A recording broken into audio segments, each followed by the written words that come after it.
Saudações, queridos irmãos.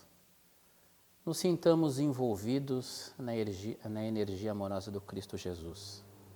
Convidamos a todos para que nos acompanhem nesse momento de prece e irradiação. Iniciamos então rogando a esse Pai Celestial, ao Senhor da vida, que nos permita que estejamos receptivos a todas as orientações, aos esclarecimentos que à luz da doutrina espírita nos são trazidos. Direcionando as nossas vibrações, rogamos aos benfeitores, rogamos a Deus e a Jesus, nosso divino amigo. Há sempre quem peça pelos perseguidores, há sempre quem peça pelos perseguidos, mas raros lembram de auxiliar a todos os perseguidores.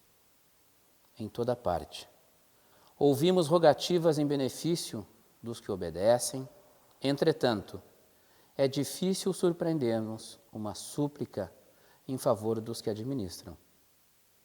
Há muitos que rogam pelos fracos para que sejam em tempo socorridos. No entanto, raríssimos corações imploram um concurso divino para os fortes, a fim de que sejam bem conduzidos. Senhor, tua justiça não falha. Conheces aquele que fere, assim como conheces aquele que também é ferido. Não julgas pelo padrão de nossos desejos caprichosos, porque o teu amor é perfeito e infinito. Nunca te inclinaste tão somente para os cegos, doentes e desalentados da sorte, porque amparas na hora justa os que causam a cegueira, a enfermidade, o desânimo. Se salvas em verdade as vítimas do mal, busca igualmente os pecadores, os infiéis, os injustos. E aqui queremos te rogar, Senhor, pelos descrentes, por aqueles que não têm uma religiosidade, por aqueles que desrespeitam a sua própria vida e os demais, por aqueles que não respeitam a si próprio. Não menoscabaste a jactância dos doutores e conversaste amorosamente com eles no templo de Jerusalém. Não condenaste os afortunados e sim abençoaste-lhes as obras úteis. Em casa de Simão, o fariseu orgulhoso, não desprezaste a mulher transviada, ajudaste com fraternas mãos. Não desamparastes os malfeitores, aceitaste a companhia de 2 ladrões no dia da cruz. Se tu, mestre, o mensageiro imaculado, assim procedeste na terra, quem somos nós, espíritos endividados, para amaldiçoarmos uns aos outros? Acende em nós a claridade de um entendimento novo. Auxilia-nos a interpretar as dores do próximo por nossas dores. Quando atormentados, faze-nos sentir as dificuldades daqueles que atormentam, para que saibamos vencer os obstáculos em teu nome. Misericordioso amigo, não nos deixe sem rumo, relegados à limitação dos nossos próprios sentimentos. Acrescenta a fé vacilante, descortina-nos as raízes da vida comum, a fim de compreendermos finalmente que somos irmãos uns dos outros. Ensina-nos que não existe obra diante da tua lei, fora do sacrifício, que não nos possamos facilitar o anelado crescimento para os mundos divinos. Impele-nos à compreensão do drama redentor que nos chama ao testemunho divino. Ajuda-nos a converter o ódio em amor, porque não sabemos, em nossa condição de inferioridade, senão, lamentavelmente, transformar o amor em ódio. Quando os teus desígnios se modificarem a nosso respeito, que tenhamos a compreensão e aceitação, Senhor. Temos o coração chagado e os pés feridos, na longa jornada através da incompreensão, que são as próprias falhas que trazemos ao longo da nossa trajetória. E é por conta disso, Senhor, que nós te queremos rogar, não somente a nós que te buscamos pela prece, mas a todos sem exceção. principalmente aqueles que te desconhecem. Aos famintos do pão da alma, aqueles que atualmente estão sem trabalho, sem uma mão amiga para os auxiliar. A todos aqueles que se encontram em desespero, entregues à própria sorte do desconhecimento. Olha por nós, Senhor. Tenha a tua misericórdia e favoreça em nós a compreensão e a aceitação das leis desse Pai. Seja conosco, Jesus, hoje e sempre. Que assim seja. Saudações a todos os irmãos que nos acompanham através das redes sociais aqui da Casa Espírita da Fraternidade. O nosso tema de hoje é o bem e o mal. Então, Humberto de Campos nos traz, através da psicografia de Chico Xavier, ele nos traz uma passagem de Jesus, onde o Mestre nos dá valiosos ensinamentos na questão do bem e do mal. Então, conta ele que Simão Pedro e Jesus estavam caminhando numa estrada cheia de árvores, e Simão Pedro perguntou para Jesus: Senhor, onde reside o nosso maior inimigo? Eu preciso conhecê-lo para travar uma batalha terrível contra ele, para poder melhor servir a Deus.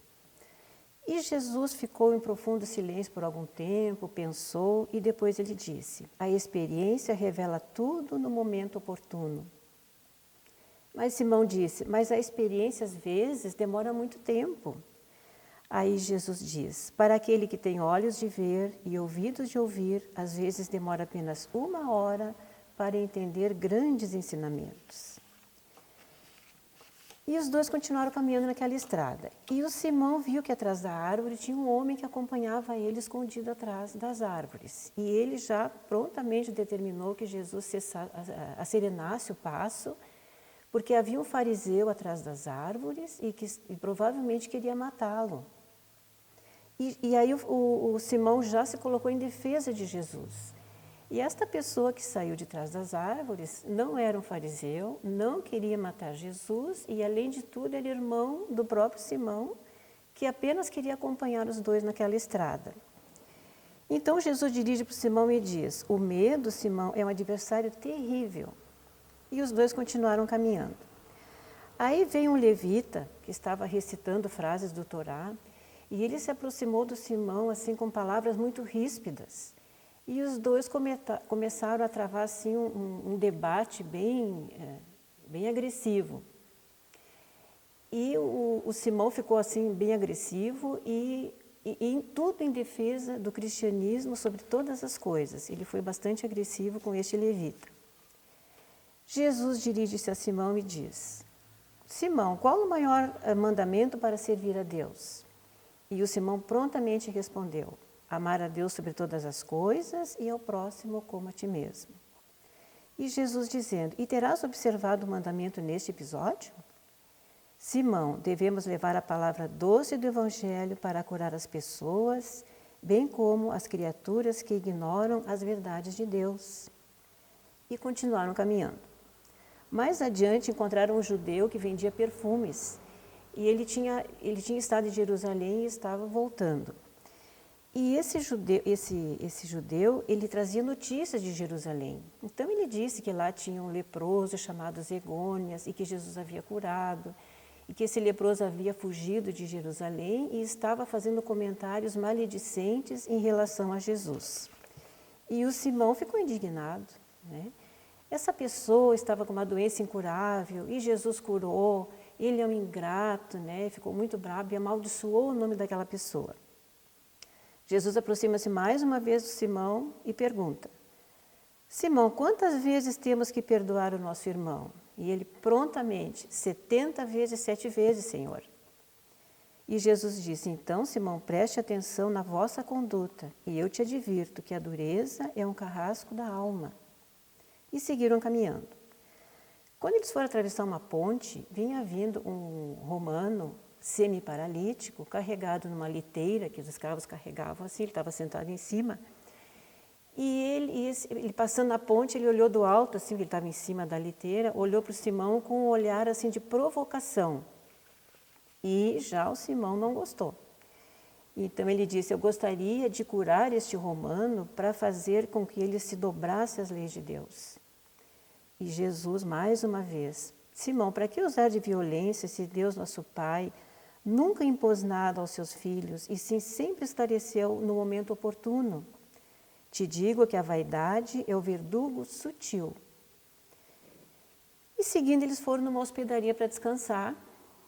E ali chegou um fugitivo de Cesareia. E os dois se afinaram na conversa. Só que os comentários deles eram comentários maledicentes. Nem o imperador de Roma se escapou da maledicência daquela conversa. Aí Jesus pergunta, Simão, já estivestes em Roma? E ele disse, nunca, Senhor.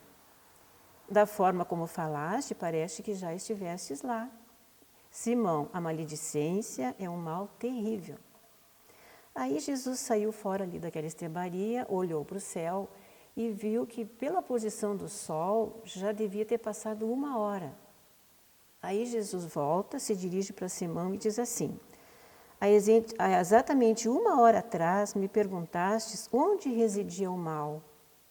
E de lá para cá, 5 deles já apareceram.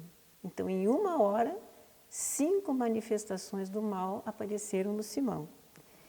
O medo, a cólera, a vaidade e a maledicência. 5, em 1 hora. E aí Jesus assevera, diz, porém lhe assevero que os nossos inimigos estão dentro de nós. Então é dentro de nós que nós temos que travar a terrível batalha. Então nesta vivência com Jesus, ele nos traz que o mal não vem dos outros, de fora, o mal vem de dentro da gente, né? E na oração do Pai Nosso, tem aquela parte que foi uma das orações mais lindas que ele nos ensinou, tem a parte, livrai-nos do mal. Então, não é me livrar assim, de uma doença, me livra de uma perda, me livra de alguma coisa ruim que possa vir para mim, de fora para mim. Mas, na verdade, é um pedido que nós fizemos a Deus no momento desta oração, para que Deus nos ajude, para que a gente possa se livrar do mal que ainda está dentro de nós. E quando nós estamos nessa condição de reconhecimento da inferioridade e da busca desse auxílio de Deus, nós estaremos nos afastando da presunção, do egoísmo, do orgulho e nos aproximando dos atributos que Deus colocou em nós, que são sementes do bem, em alguns ainda muito embrionárias, né, muito latentes, mas o cultivo dessa semente, o desabrochar da semente, o potencializar essa semente do bem é um trabalho de fórum íntimo, individual de cada um de nós. E é um trabalho que se torna difícil porque nós somos muito fugidios assim, no que se refere a uma autoavaliação. Nós somos muito instáveis, então se torna mais difícil. Leon Denis, no livro O Grande Enigma, neste livro ele compara a essa questão de nos melhorarmos como uma plantinha que vem a germinação, ela cresce e vai se entortando assim para o lado. A gente finca uma estaca, amarra uma cordinha, né, para que ela cresça na direção conveniente. Então, o Leon Denis ele faz uma comparação com essa estaca forte no chão, porque às vezes põe a estaca mais ou menos e ela acaba indo junto com a planta, então tem que ser bem firme. Então, ele faz uma comparação das firmezas dessa estaca com nós, com a nossa vontade. Então, nesse momento, ele diz, a vontade é o fundo sólido da alma. Então, a vontade nossa é que vai fazer a grande diferença para a nossa transformação moral. A Gênesis, no capítulo 3, nos fala de Deus como o princípio de todas as coisas, toda sabedoria, toda bondade, justiça, e tudo que dele procede deve participar dos seus atributos, sabedoria, bondade e justiça. Mas não é incomum nós encontrarmos, principalmente agora, tipo Brumadinho, aquela calamidade que teve, mas principalmente agora, que todas as pessoas do mundo dizem, nunca vi algo assim na minha vida. Então agora, assim, realmente, algumas pessoas conhecem o Evangelho, conhecem a Bíblia, conhecem religiões e tudo mais, mas pode não expressar, mas ela pode pensar, como que Deus, que é tão bom, permite uma coisa dessas, tão horrível? De repente a pessoa pode pensar. Mas esta pessoa também pode saber que Deus criou o universo, que antecede a tudo e a todos, suprema sabedoria, infinitamente bom e justo. Então, o que nos falta saber, se nós sabemos todos esses atributos de Deus. O que nos falta saber? Então, aqui nós podemos nos reportar para Simão, que ele, as perguntas evangélicas que Jesus fazia para ele sabia todas as respostas de cor, ele respondia prontamente todas as respostas. O que faltava então no Pedro Simão? Faltava aquele despertar no coração de perceber e de sentir a grandeza que tinha em cada resposta que ele dava para Jesus. Aquele olhar e ver, porque às vezes nós vemos, mas nós não olhamos, né? Olhamos e não vemos. Então, esse tocar do coração, daquelas respostas que ele deu para Jesus, não chegou a tocar o coração, ele não teve olhos de ver, e muitos de nós ainda não temos olhos de ver. E nessa questão, Leão Diniz nos traz que existe uma unidade que se revela na disposição do universo em todas as formas de vida. Neste livro, O Grande Enigma, ele traz todo este livro fantástico, tudo sobre a natureza, sobre o universo, sobre nós, sobre as plantas, os animais, que nos remete ao convencimento da existência de Deus. Fantástico esse livro. Então, tudo, desde o germe até chegar em nós, desde uma florzinha lá esquecida no campo, ali já expressa ela em si a presença divina, até o movimento de bilhões de galáxias, todas no mesmo movimento anti-horário, de bilhões, trilhões de planetas, de astros em cada galáxia, todos se movimentando, se cruzando, e tudo vai no movimento inteligente e perfeito. O nosso planeta Terra, com 4,5 bilhões de anos, dia 20, 21, 22 agora foi o equinócio do Sol no hemisfério sul, então sempre naquela data. Então você imagina um planeta gigantesco, solto do universo, e tudo é certinho naquela hora, da mesma forma, nunca se atrasa, nunca se adianta. Então ele pergunta assim, que força é essa que anima o movimento dos astros soltos no universo? E é um movimento inteligente. Isso tudo nos faz pensar, né? Nós temos que ter olhos de ver. Na germinação de uma semente, dentro de uma semente, já tem toda a história da planta, a altura da árvore, o diâmetro, a quantidade aproximada de flores, de frutos, de folhas. A cor da flor já está determinada, a docilidade de fruta já está determinada na semente. Nós não saberíamos fazer uma semente de laranja, né? Com toda a ciência e tecnologia que nós temos.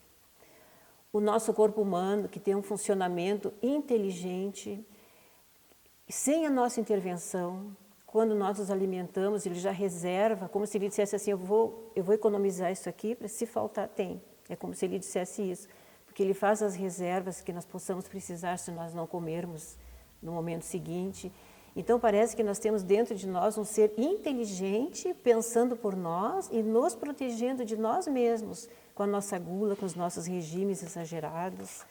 Então realmente ele traz assim, no Grande Enigma.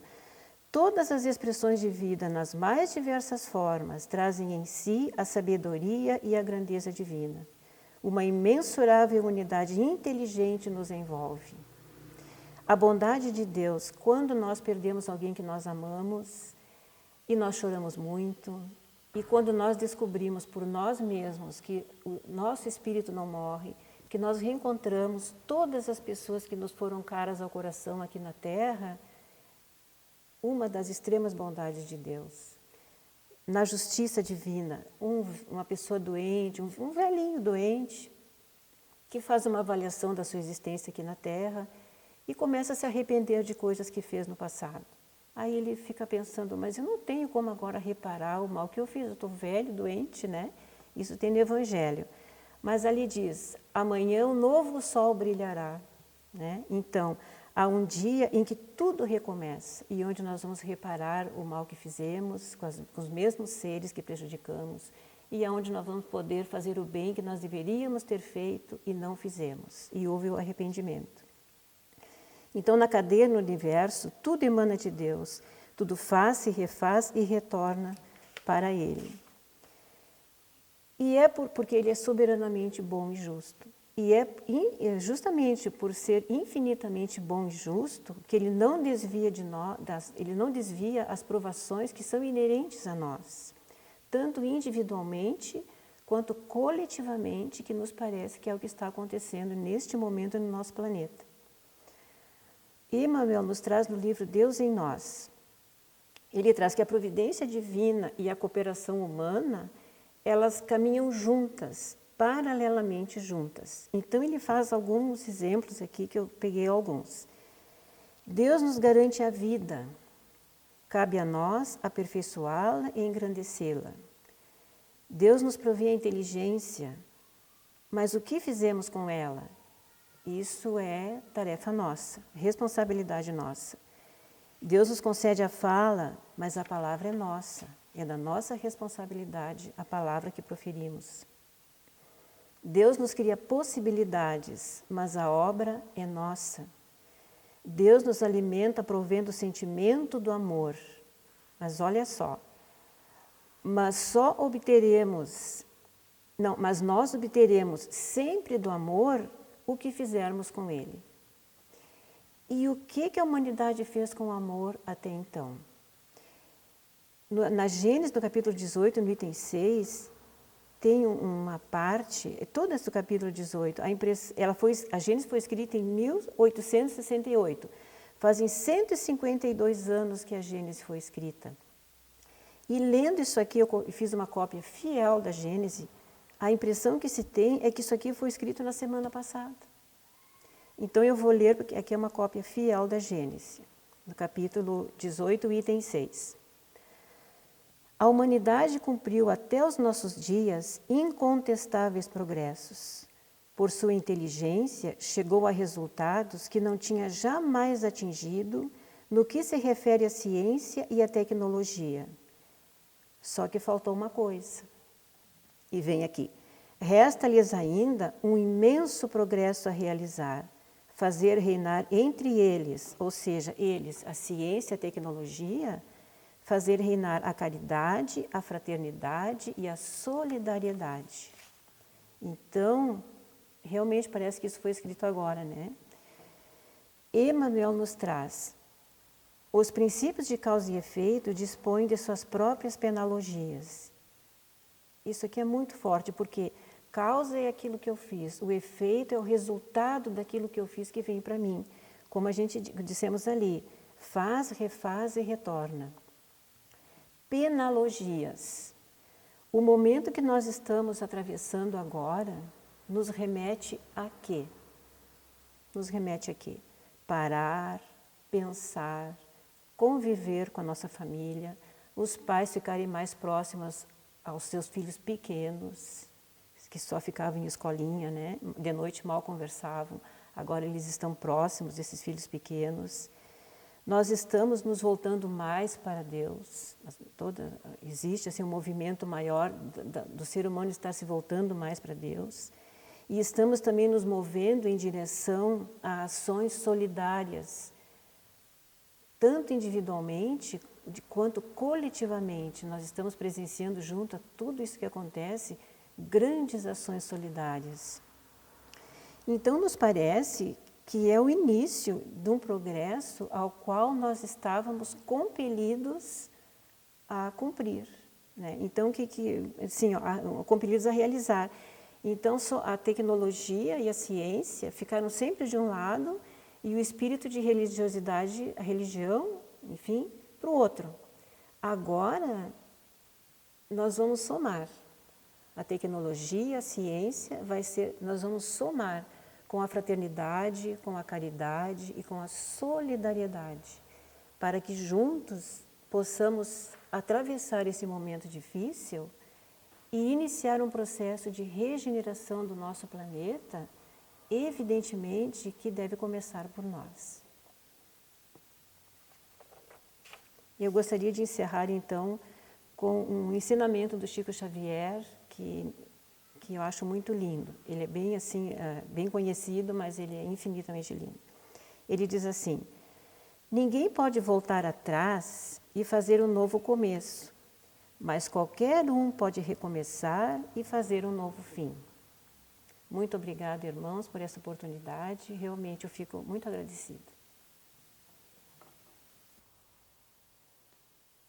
Queremos agradecer a Deus por mais esta oportunidade de esclarecimento e consolo nesta veneranda doutrina, que é a doutrina do Cristo, a doutrina dos espíritos superiores. Obrigado, Pai, por mais essa orientação, pelo Teu amparo, pela Tua aquiescência a todos nós, enfermos da terra. Que Tu te compadeça das nossas dores e nos fortaleça para o amanhã. Muita paz a todos nós. Que assim seja.